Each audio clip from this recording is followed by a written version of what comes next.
Selamat datang kembali di channel Napa Atlas Perjalanan. Dukung channel ini dengan subscribe, like, komen, dan aktifkan notifikasinya. Jika kalian suka dengan channel ini, bagikan ke teman-teman kalian. Jangan lupa bayar hutang, dan selamat menonton.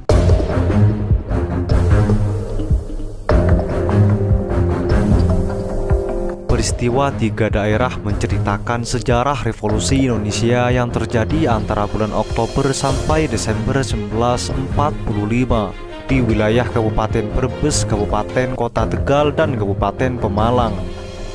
Peristiwa tiga daerah berlatar belakang sosioekonomis. Akar-akar sejarahnya sudah ditanamkan sejak lama oleh penguasa kolonial. Pengalaman sejarah yang diwarnai dengan tekanan, penindasan, kesengsaraan, dan kemelaratan telah membangkitkan rasa benci dan dendam terhadap sistem dan struktur yang telah menyebabkan kesengsaraan itu. Perasaan itu tidak hanya ditujukan terhadap pemerintah jajahan, akan tetapi juga terhadap penguasa-penguasa tradisional, terutama penguasa yang memperlihatkan tanda-tanda kerjasama dengan pemerintahan jajahan itu. Penindasan dan tekanan yang dilakukan oleh kedua elit kekuasaan ini telah menyebabkan terjadinya eksploitasi ganda terhadap rakyat, terutama dalam lapangan perekonomian. Keadaan yang demikianlah yang dianggap cukup untuk meledakkan sebuah pergolakan sosial.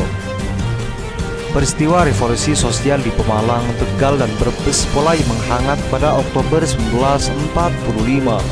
Semua itu adalah gerakan pembalasan kaum tani terhadap pejabat-pejabat desa yang dianggap penindas di masa pendudukan Jepang.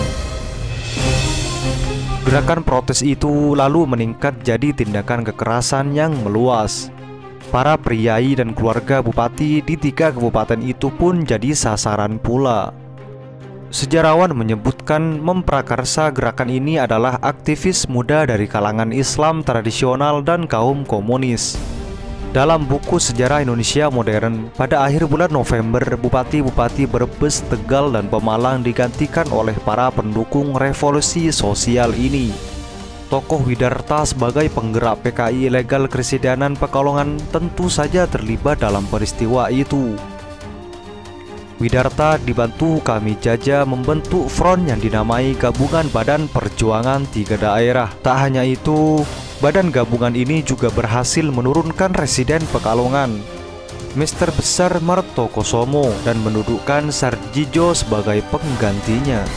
Meski begitu, yang kemudian sebagai tokoh sentral justru seorang tukang cukur rambut dan guru ngaji bernama Kutil. Nafas badan gabungan ini pun tak panjang karena gagal memperoleh dukungan dari pemerintah. Bahkan Amir Syarifuddin selaku mentor dan pelindung utama mereka mengecam gerakan ini sebagai tindakan gegabah. Widarta dan kawan-kawannya pun jadi sasaran penangkapan Tentara Keamanan Rakyat yang dipimpin oleh Kiai Sam'un, satuan-satuan tentara Republik setempat, dan para pemuda yang mendukung mereka bergerak di ketiga kabupaten itu dan menangkap lebih dari 1.000 orang pendukung revolusi sosial ini, yang menyebabkan revolusi ini berakhir dengan kegagalan. Semula Widarta dijebloskan ke penjara Pekalongan pada Desember 1945. Pada Oktober 1946, dia dan dedengkot revolusi sosial lainnya dipindahkan ke penjara Wirogunan, Yogyakarta. Widarta semakin terkucil dari PKI lantaran ikut mendukung kelompok Tan Malaka dalam penolakannya terhadap perjanjian Linggarjati yang berbuntut pecahnya peristiwa 3 Juli 1947. Padahal Tan Malaka adalah musuh politik PKI. Penolakannya terhadap perjanjian Linggarjati juga tidak sejalan dengan kebijakan sayap kiri koalisi bentukan PKI dan faksi-faksi komunis lain.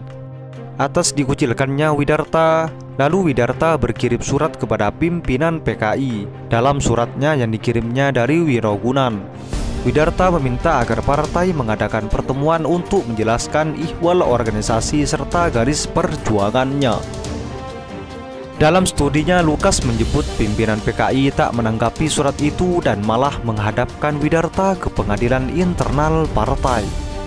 Dia disidang oleh beberapa tokoh teras PKI seperti Maroto, Darusman, Yusuf Muda Dalam, Ngadiman Harjo Subroto, Aidit Sudisman, dan Sutrisno.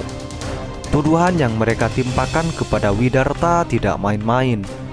Gara-gara menolak perundingan dengan Belanda, dia dianggap memicu perpecahan dalam tubuh sayap kiri PKI. Keterlibatan badan gabungan ini dalam peristiwa 3 daerah juga dianggap salah karena mengakibatkan konfrontasi dengan TKR di Pekalongan. Sang Widarta harus menerima kenyataan dianggap sebagai pembelot laiknya Trotsky di kalangan kaum komunis. Usai mahkamah internal partai itu, Widarta ditangkap dan kemudian dibawa ke Partai Parangtritis untuk dieksekusi pada 1947.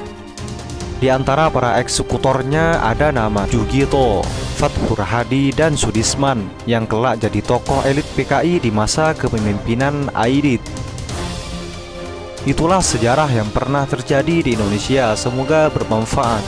Assalamualaikum warahmatullahi wabarakatuh.